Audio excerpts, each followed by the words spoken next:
Hi there, it's Frank Foley again, and I've got another little literary takeaway for you. This one's from the novel Stoner by John Williams, published in 1965. There it is. Stoner's a novel that was went under the radar, I think, when it was first published. It wasn't really a big seller, I don't think, and it kind of got forgotten. And then, as far as I remember, there was an article written on it in early 2000s, I think, and that rekindled some interest in it. And then on the 50th anniversary in 2015, and I think it's vintage. Yeah, they did a reprinting of it, and it suddenly became I think it was the biggest selling novel in Germany or something crazy like that. It had a lot of sales. I don't know whether people thought it was a drug book or something like that, a stoner. I'm not really sure, but anyway, it's a really great book, and I'm just going to pick out one little gem that I absolutely love from this novel. So Stoner's about this guy called William Stoner, who is the son of farming people, and they work the land. These are hardworking people. His father's there working the land, and Stoner's going to William Stoner's going to follow in his father's footsteps ostensibly, and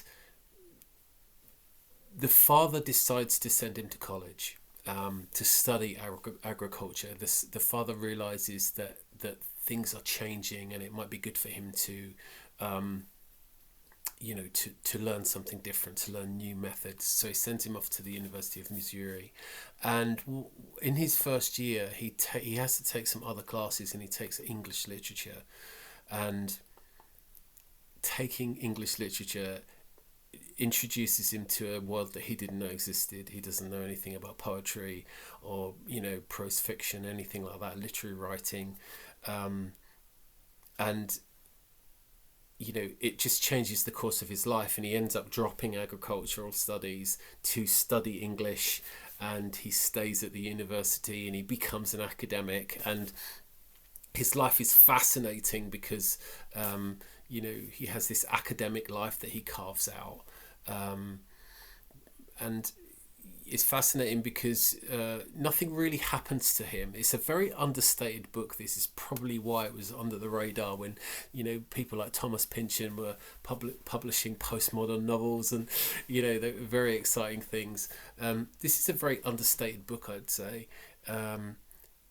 but it's Stoner's stoicism that is fascinating in terms of the things that happen to him as he goes through his life.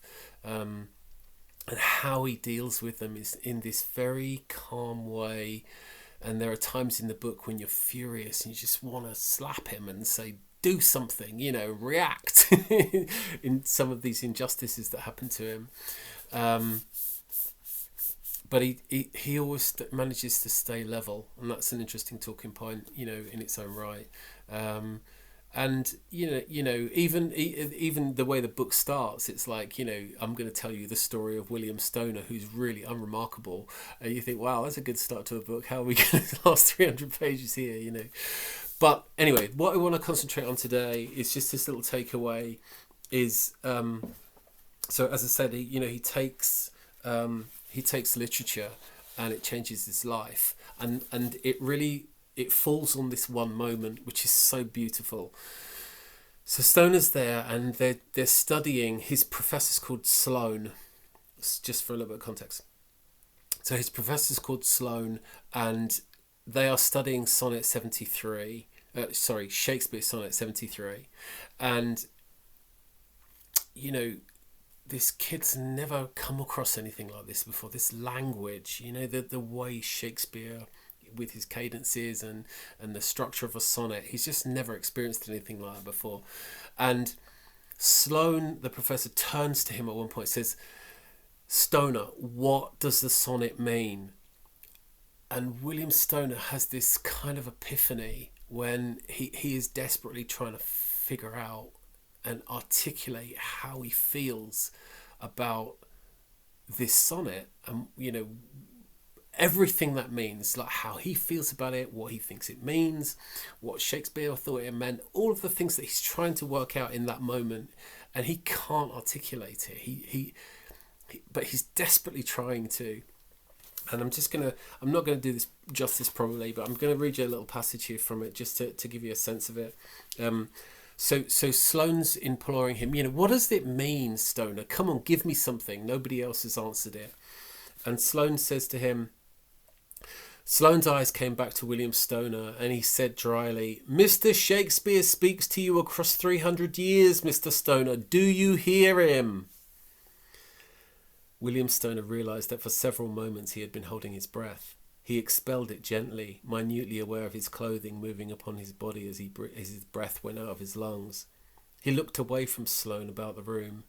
Light slanted from the windows and settled upon the faces of his fellow students, so that the illumination seemed to come from within them and go out against the dimness.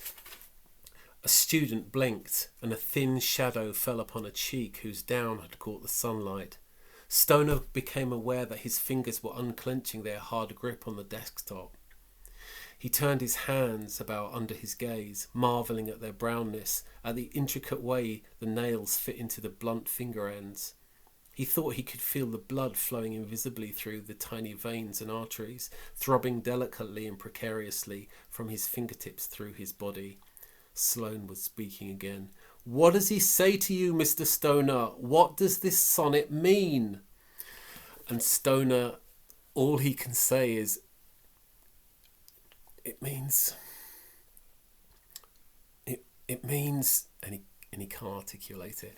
And it's a beautiful moment because Sloane recognises that something's happened to Stoner. Sloane has studied English his whole life and probably had a moment like that himself at some point, maybe.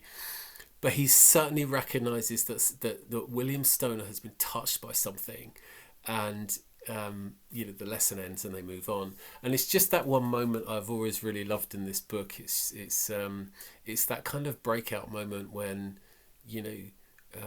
William Stoner's life changes.